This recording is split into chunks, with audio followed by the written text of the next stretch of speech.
Escotito, Luis Sandoval Zapata y Octavio Santa Cruz Urquía. Vamos a dar inicio al diálogo y el conversatorio con la participación de Mariela Nola Escotito. Mariela es profesora en la Universidad del Pacífico, es máster en Derecho, máster en Estudios Latinoamericanos y máster en Ciencia Política con una concentración en etnicidad de países andinos. Su portafolio de investigación incluye temas de igualdad de género y no discriminación, género y políticas públicas y la inclusión social de minorías étnicas y sexuales. Su experiencia gubernamental incluye el haber sido parte del equipo técnico de la Dirección General de Igualdad de Género y No Discriminación del Ministerio de la Mujer y Poblaciones Vulnerables y de la Dirección de Políticas para Población Afroperuana del Ministerio de Cultura, así como coordinadora de todos los temas de diversidad e inclusión en la Gerencia de la Mujer e Igualdad de la Municipalidad Metropolitana de Lima. Además, sirvió como miembro del Tribunal de Honor del Pacto Ético Electoral para las Elecciones Generales 2021 y de la Comisión Consultiva Nacional de Cultura. Mariela, tienes 10 minutos, por favor. Muchas gracias, Lucía. Buenas noches con todos y todas. La historia de Victoria Eugenia Santa Cruz Gamarra es la de un personaje bastante curioso en nuestro país. Suficientemente cerca como para poder conocerle a través de sus obras, las personas que la conocieron, hicieron parte de sus esfuerzos, y lo suficientemente lejana en el tiempo como para poder tener una perspectiva sobre lo que fue su vida, su legado y su gran aporte al desarrollo del país. Victoria Santa Cruz Gamarra es una de estas mujeres pioneras que abrió muchas puertas para quienes vendrían detrás, pero cuya historia y aporte no se termina de reconocer por todo el país como debería. Fuera de que los tiempos y narrativas sociales hayan facilitado que la figura de su hermano sea de mayor renovación y reconocimiento, Victoria fue una mujer negra explícita y públicamente orgullosa de su negritud en el Perú de los 1960. En un Perú donde se abrazaba férreamente la idea falaz de que todos somos iguales y de que el que no tiene de inga tiene de mandinga, mientras se daba la espalda a las profundas desigualdades y brechas sociales entre grupos raciales. Ese orgullo personal de Victoria, construido precisamente en el aprendizaje social de que su diferencia era una señal en el mundo de que ella podía ser tratada como un sujeto a excluir, pero también desde la fortaleza de que el racismo de afuera no tenía por qué calar en el adentro. Este fue uno de sus motores. Una artista completa, creadora, danzante y música, estudió en diversos lugares del mundo, para finalmente fundar la compañía de teatro y danza Cumanana y posteriormente la compañía Teatro y Danzas Negras del Perú en 1968. A través de las múltiples presentaciones nacionales e internacionales de este grupo, Victoria llevaría a nuestra sociedad y a diversos espacios en el mundo no solo a ver realmente a los afroperuanos y algunas de sus expresiones culturales más originarias, sino a pensar algunas de las narrativas imperantes sobre los mismos. Uno de los temas que a mí personalmente me parece extremadamente interesante en su trabajo escénico es que en las presentaciones internacionales del grupo, digamos en Europa, la apuesta explícita de Victoria no era la de llevar un espectáculo sobre afrodescendientes en América Latina o sobre afrodescendientes fuera de África.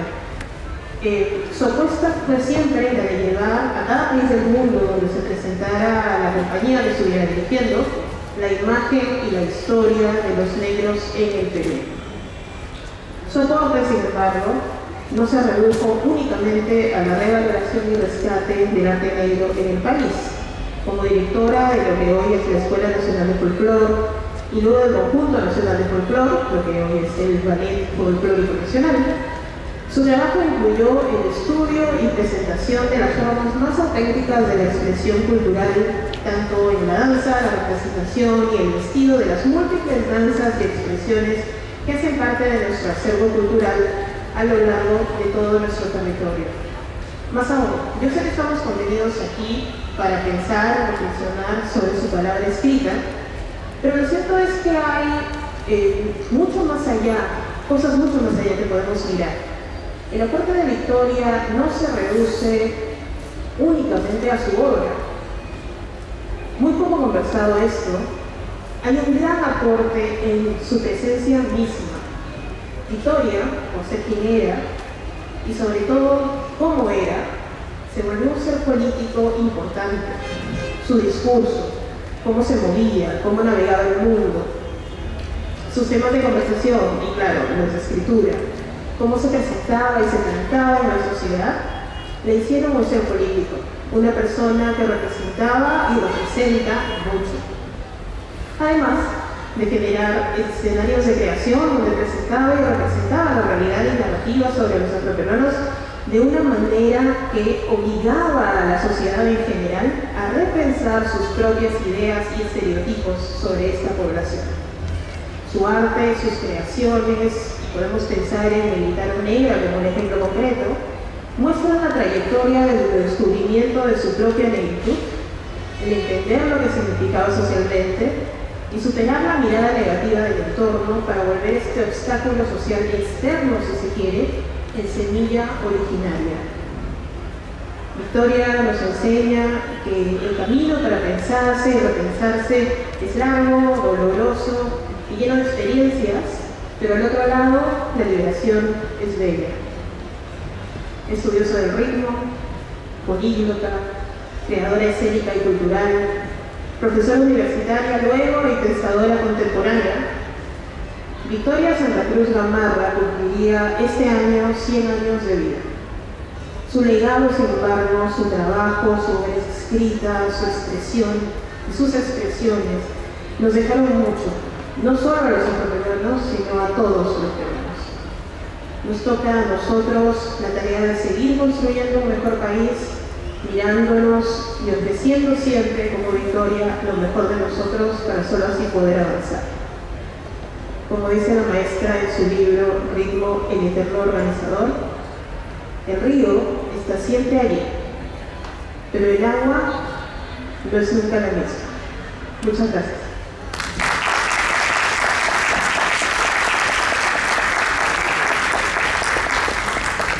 Muchas gracias, Mariela, por tu valiosa participación.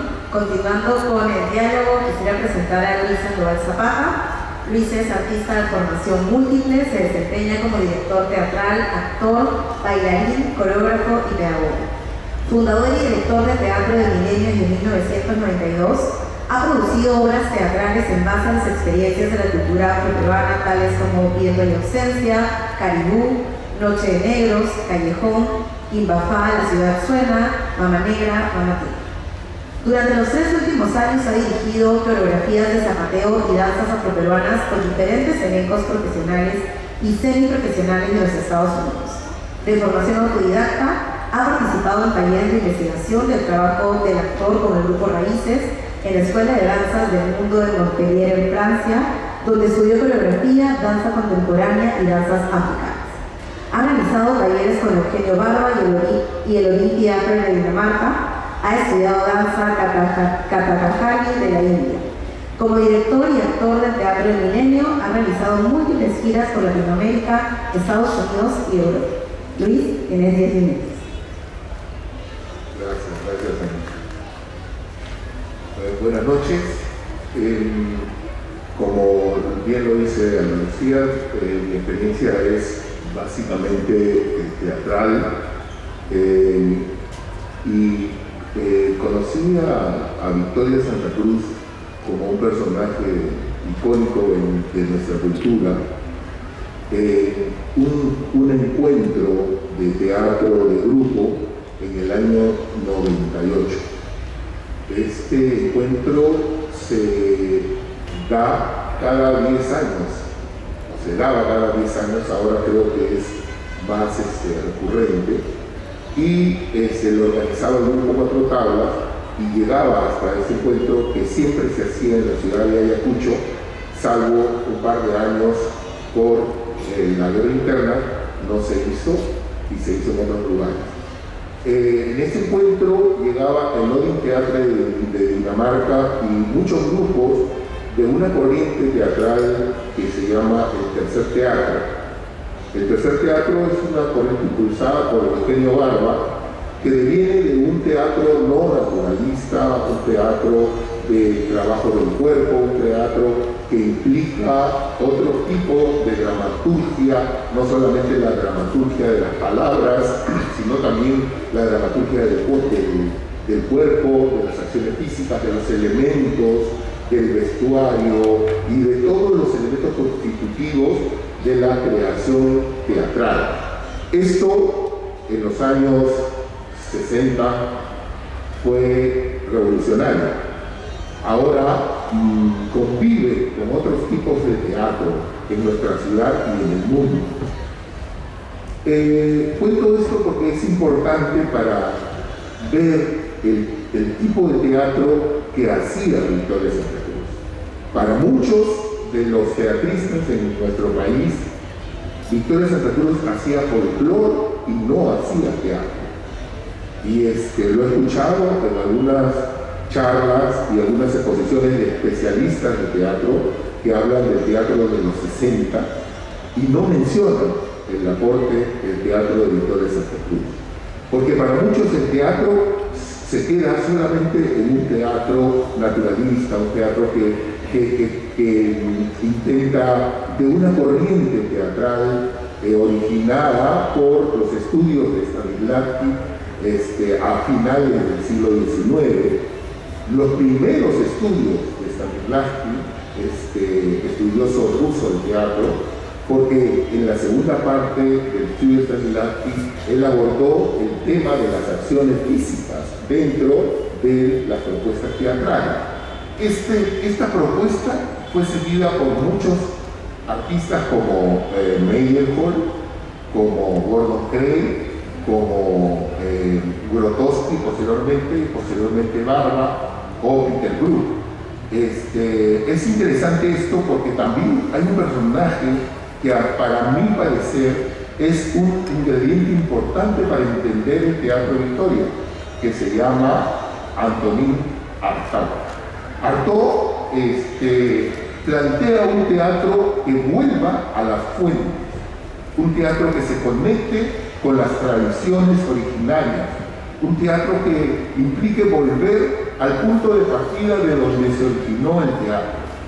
Y eso es un planteamiento que podemos encontrar en la palabra de Victoria y en la propuesta teatral de Victoria. Victoria hace una propuesta teatral de cuentos pequeños, historias pequeñas, contados con baile, contados con tradición, contados con canto, contados con la esencia misma de la cultura afroperuana. Entender esto implica ampliar nuestra mirada de lo que es el teatro. El teatro afroperuano empezó hace mucho tiempo con la presencia precisamente de Victoria, pero mucho antes, ¿no? Cuando en el 56 se puso en el Teatro Municipal, se puso la compañía Pancho Fierro, el primer espectáculo de grupos que estaban viviendo por ahí, porque toda la vida había danzas y músicas que tenían elementos teatrales, porque habían heredado estos elementos teatrales de la imposición europea, la imposición española en el siglo de oro español, que es el siglo XV, el siglo XVI, imponen a todas las colonias hacer autos sacramentales, etc. Y estos autos sacramentales, representaciones religiosas, se las proyectan a los afrodescendientes. Nosotros lo podemos ver en El Son de los Diablos, lo podemos ver en Los Atajos de Negritos, lo podemos ver en Los Diablitos de Tucumán, que son representaciones religiosas, teatrales, mezcladas con la cultura afroperuana, porque los descendientes de africanos traían su cultura y le ponían a esa imposición cultural, a esto que le imponían hacer, le ponían el ingrediente cultural y toda esta maravilla que nosotros conocemos como folclore. Son elementos mezclados de las tradiciones africanas, que digo africanas porque no conocemos exactamente de qué parte de África, que es un gran continente, han sido traídas estos elementos. Ya sabemos que acá vinieron Congo, Carabalí, Lucumís, etc. Y muchos más, porque era uno de los últimos países de América y era muy difícil llegar, etc. Entonces, entender el teatro de Victoria para nosotros es muy importante, porque como teatristas nosotros seguimos un legado, y ese legado es también una visibilización de una forma de concebir el teatro, es una forma de hacer una propuesta teatral que está ligado a nuestras tradiciones y, como dice Victoria, a encontrar la unidad, la memoria ancestral, el cuerpo y la mente, el cuerpo y el sentimiento. Y estos elementos del teatro no naturalista precisamente buscan eso. Grotowski, en su teatro pobre o en su concepción del actor santo, implica que no plantea una representación del teatro, sino una presentación. El actor se entrega como en un ritual, y eso es lo que vemos en el teatro de Victoria. Entonces, entender esto y el trabajo de Victoria va mucho más allá de lo que nosotros conocemos como folclore.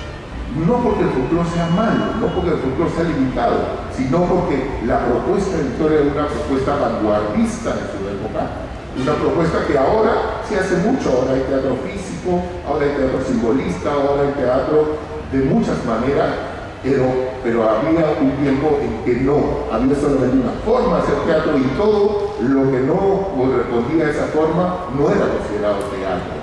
Y nosotros tenemos expresiones teatrales desde nuestra matriz, desde nuestra herencia, desde nuestras tradiciones, tanto en el África, con el Kanga, el juglar, etc., o también aquí en nuestras tradiciones afroperuanas de los pueblos afroperuanos, como las tradiciones mezcladas, cómo le cambiamos, cómo le torcimos, cómo trajimos o volteamos esta imposición y hicimos que sea una muestra de nuestra cultura, usando los elementos teatrales de la puesta en escena, de la representación, de la actuación, de la presentación en los espacios públicos abiertos a través de las danzas, y ahí se guarda nuestra presencia teatral.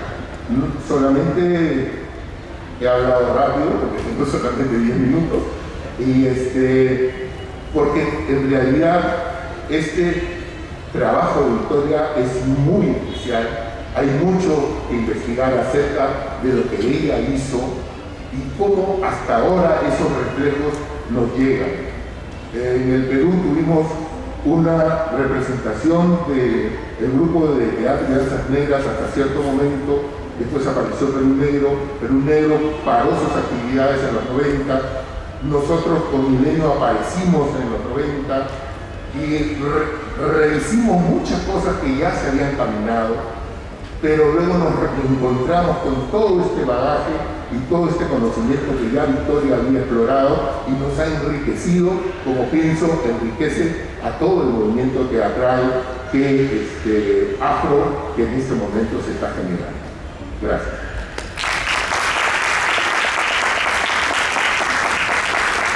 Muchas gracias, Luis. Continuando con las participaciones, quisiera presentar a Octavio Santa Cruz Urquieta. Es doctor en Historia del Arte, magíster en Literatura, director de la Escuela de Arte de 2013 al 2016, es profesor emérito de la Universidad Nacional Mayor de San Marcos, diseñador gráfico, guitarrista, decimista, cantautor y narrador. En 1982 recibió la Medalla de la Paz de la ONU. En el 2013 el título de Personalidad Meritoria de la Cultura según el Ministerio de Cultura del Perú, y en el 2020 recibió el homenaje de la Municipalidad de Lima por su trayectoria y aporte a la cultura nacional. Ha realizado exposiciones individuales y colectivas, eventos, conferencias y labor docente, así como haber recibido premios nacionales e internacionales. Desde 1965 ha dado recitales públicos en Lima, provincias y el extranjero. Octavio, también 10 minutos, por favor. Sí.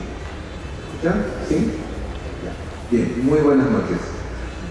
Gracias por su presencia, agradecido por esta mesa que me acompaña, y hablaré porque Entiendo que he vivido toda una vida en medio de un fenómeno singular, de manera que cada vez que estoy tomando la palabra en los últimos tiempos y hablando muchas veces sobre Victoria, ya lo estoy haciendo con una suerte de soltura, porque como que me distancio un poco y trato de mirar la situación como algo que ocurre de manera muy objetiva, tratando de ver como lo vi hace un tiempo cuando fui invitado en el 2019 a Brasil, a Itaú. Había una conferencia, era toda una semana de actividades culturales sobre afro-latinoamericanos, y yo estaba invitado. Me di cuenta, le tomé el peso cuando estuve ahí, de que estaba recibiendo el resultado de mi quehacer de las últimas décadas. Yo estaba invitado para hablar sobre la familia Santa Cruz. Quiere decir que las personas que estaban ahí ya sabían que yo estaba en ese quehacer, ¿no? Entonces, pero lo que más me sorprendió a mí mismo, ¿no?, a ver eso, es que como lo recibieron las personas con quienes conversé luego, que me dijeron: era interesante que usted esté acá, porque un fenómeno sociológico como se ha dado en el Perú no se da así nomás en otras partes de América. Y entonces realmente decía, hay que tomar esto con pinzas, ¿qué es lo que está pasando? Y luego de eso seguí trabajando, ¿no? Y me di cuenta que hay muchas cosas que yo recuerdo, como seguramente las personas que tienen mi edad recuerdan también, porque cuando éramos jóvenes, cuando éramos niños, no habían celulares, no había televisión, y prestábamos atención a las cosas, y muchas cosas que han pasado en una sola ocasión, en un solo momento, las hemos guardado y las hemos grabado. También por eso es que ocurre que cuando yo hablo de Victoria o de su familia, algunas de las cosas que digo parece que fueran estereotipos. Por ejemplo, yo he hablado con alguien y me dicen: sí, ellos hacían ritmo en la mesa, ¿no? Pero eso no lo hacían todos los días, lo hicieron una vez o dos, ¿no? Pero cuando uno dice eso, parece que eso fuera lo que hacían todos los días. Entonces, con esas salvedades, yo voy a mencionar algunas cosas. En los últimos casi 5 o 6 años, estamos trabajando, inclusive con mi hija Lina, que no vive acá, ella vive en Francia, pero ella conoció a sus tíos abuelos, ¿no? Y entonces, muy interesada ella, me está apoyando y estamos trabajando conjuntamente, y llegamos a sopesar algo que muchas veces escuchamos a Victoria. Últimamente estoy repitiendo eso en los varios conversatorios de que hemos estado. A Victoria la presentaban a veces en televisión, decían: acá está Victoria Santa Cruz, ¿no? Y ella decía: y Gamarra por mi madre. Y esto no le habíamos tomado el peso, ¿no? Pero en realidad ella estaba dándose cuenta de que, además de la familia Santa Cruz, donde ella había vivido, y su padre, que siempre se había sabido, que era un hombre de teatro y todo, ella tenía otra rama familiar. Y cuando ahora, con mi hija Lina, como les decía, que ella está interesada en ese trabajo, hemos inclusive, está volcando en una página de internet que ha creado Lina, ¿no? Estamos buscando todo lo que hemos encontrado ahora con los medios que se consiguen ahora. Ya hemos armado el árbol genealógico, y viene desde el siglo XIX, y los Gamarra eran pintores negros en ese tiempo.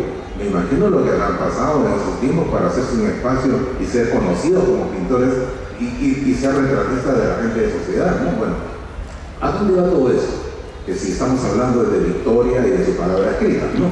A que la palabra escrita tiene que ver básicamente con la palabra. ¿Y de qué está hecha esa palabra?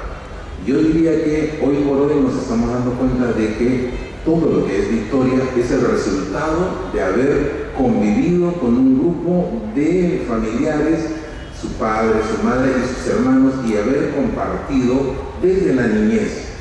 Entonces, yo recuerdo ahora que cuando se hacía sobremesa en la casa, no era como ahora, que la gente está almorzando y mirando su celular, almorzando. ¿Qué es eso? Pasa, a mí me ha pasado, almorzando y viendo el celular. ¿Cómo? Antes por lo menos oían televisión, ¿no? Se oían televisión cuando almorzaban, pero no. Antes por lo menos, cuando yo era niño, hacían sobremesa. ¿Y qué hablaban cuando hacían sobremesa? Hablaban de las películas que habían visto o de los libretos de ópera que habían escuchado con su padre. No, leían novelas de Dumas. Esas cosas parece que les habían impactado. ¿Y por qué menciono yo estas cosas? Mucha gente hace eso, ve películas, todos hemos visto esas películas de Cantinflas, Los Jóvenes, todo eso, ¿no? Pero lo que pasa es que ellos conversaban con actitud crítica. Eso ahora lo sospecho y lo valoro. Ellos hablaban de las películas que veían o de que habían ido a ver un concierto de flamenco hace unos días y que qué bien hacía esta bailarina, qué bien hacía la otra, ¿no? Y la actitud con la cual se expresaban, hoy día la miro con respeto porque fue la misma actitud que ellos tuvieron cuando tuvieron que hacer su propia creación. Entonces, quiere decir que se valoraban a sí mismos. Y cuando dialogaban, cuando conversaban, hablaban entre sí y tenían mucha capacidad, eran buenos conversadores, pero estoy hablando de todos. Por ejemplo, Rafael del Torero era un buen conversador y muy bromista. Llegó inclusive después, cuando ya no fue torero, a tener su propio programa de televisión y de radio, no sobre todo, por supuesto. Escribió su biografía, o sea que de la palabra, de la oralidad, llegó a escribir, ¿no? César también era muy parco, ¿no? Pero finalmente escribió el libro sobre el vals criollo, ¿no? Rosalina, que no era conversador en casa por lo general, dejó escritos todas sus recetas de cocina, o sea que pasan a dejar algo escrito de alguna u otra manera. Todos habían sido buenos lectores de chicos, e inclusive algunos escribieron, revisando cosas, y bueno, eran cachivacheros también, ¿no? Por suerte para mí, porque no han votado cosas. He encontrado que ahora justamente en agosto, hace 94 años, que Fernando Santa Cruz, mi padre, ganó un premio en una revista que se llamaba Chicos y Grandes, y le publicaron sus cuentos. O sea, escribía y tenía 14 años. 2 veces ganó ese premio y entonces quiere decir que eran a la vez buenos conversadores y buenos escritores también. Los que no hablaban también tenían su actitud crítica, pero ¿por qué no hablaban? Concho, por ejemplo, Consuelo, ¿no? O de repente Octavio, Jorge, en realidad callaban porque no hablaban lo que, eso ya se sabe. O sea, no es porque no supieran, sino que no se daban el trabajo y en realidad estaban por encima críticamente de lo que había que decir, ¿no? Ahora bien, Victoria en los años 50 conversaba muy bonito y yo recuerdo que tenía una capacidad de relato. Eso me fascinaba. Como niño yo escuchaba con ganas que llegaba a la hora de almorzar, más o menos tenía los 50. ¿Por qué? Porque mi padre, que no había llegado a aprender el inglés porque él vivía con Don Nico, con mi abuelo, ¿no? Pero no había aprendido el inglés, pero sí consiguió unas revistas cómicas, así que de todo el mundo, pero no sé dónde las consiguió, que eran una novedad. Eran una revista de terror, cuentos de brujas, en inglés, ¿no? Entonces las traía a la casa, Victoria las leía y después de almuerzo Victoria empezaba a contar. Pero ¿cómo contaba? Eran aventuras, historias de terror realmente, porque tenía una capacidad de relato. Después esa revista Cuentos de Brujas apareció en castellano, 5 o 6 años después. Pero durante ese tiempo lo que pude yo encontrar era que Victoria tenía una capacidad de relato y de comunicación, y eso poco a poco se notó cuando de pronto una vez Nico Méndez la invitó para que compartiera las producciones teatrales de su historia, pero sus primeras composiciones, después de hacer canciones, sus primeros libretos que tuvo que hacer para pequeños sketches fueron en habla pero coloquial. O sea, aprovechaba su capacidad de habla, ¿no? Luego, más adelante, tiempo después, solo después, cuando ya pasan los años, pasa Cumanana en los años 58, 59, pasa Desde Danzas Negras del Perú y se encuentra Victoria en el conjunto de folclore. Y en el conjunto de folclore en los años 70, 73, 74, así, ¿qué pasa? Después de una gira inicial estrepitosa, rotunda, triunfal por todo el mundo, regresan acá y la administración había cambiado, ya no estaba la doctora Hildebrand. ¿Quieren hacer tal cosa? Comprar un pañuelo. Manden un memo porque vamos a ver si hay partida, ¿no? Y la cosa empezó. Muy bien, dijo Victoria, haremos funciones. Y se fueron a la cabaña y empezaron a hacer funciones que eran llenos y empezaron a generar ingresos que eran para todo el instituto. Y de ahí, de la plata que generaba el conjunto de folclore, salía para pagar 1000 planillas, ¿no? Bueno, ¿y cómo ayudaba a Victoria? En ese caso, además de la puesta en escena y todo, creó una suerte de presentaciones donde ella explicaba primero cómo era lo que iban a ver. Había una voz en off, ¿no? Y eso sí había que escribirlo. Y escribirlo fue todo un problema. Lo que Victoria era facilísimo, lo que era fácil decirlo, escribirlo y redactar y sintetizar algo era muy trabajoso. Pero ahí comenzaron sus primeras experiencias a escribir. Después de eso, la situación estaba tan difícil en el INC que ella se le ocurrió, como ya estaba le había picado con el mosquito de la escritura, sacó su propia revista y sus propios artículos, y pensando que iba a haber mucha colaboración, no la hubo tanto, y tuvo que escribir más artículos ella. Entonces así comienzan sus primeros artículos, pero después de ahí ya termina su actividad en el INC y ella tiene que partir. Pero al partir, ¿no?, viaja a Estados Unidos y comienza su actividad como docente, ¿no? Enseñando el trabajo de ritmo que ella ha diseñado para estudiantes de teatro, ¿no? Entonces es invitada también para dar conferencias y para dar talleres, y para preparación para esos talleres y conferencias dejó una cantidad de charlas escritas que ahora las estamos procesando y posiblemente sean el siguiente libro de Victoria, porque además del ritmo del eterno organizado, que es el único que deja escrito, esa recopilación está en proceso y bueno, me están haciendo señas de que ya estamos en la hora, así es que nos veremos en la presentación de ese libro que está en proceso en este momento. Muchas gracias.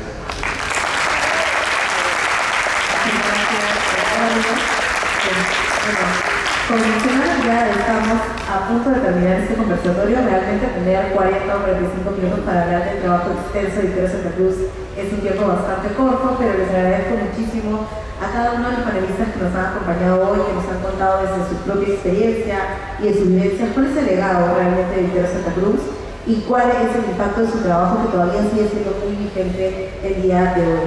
Les invito a que puedan seguir todas las acciones de reconocimiento de Victoria Santa Cruz en el marco de la conmemoración de su nacimiento y también las actividades que va a realizar el Ministerio de Cultura de ahora en adelante, y a que nos puedan acompañar en estas actividades en el futuro. Les agradecemos muchísimo por su asistencia, que tengan una buena noche.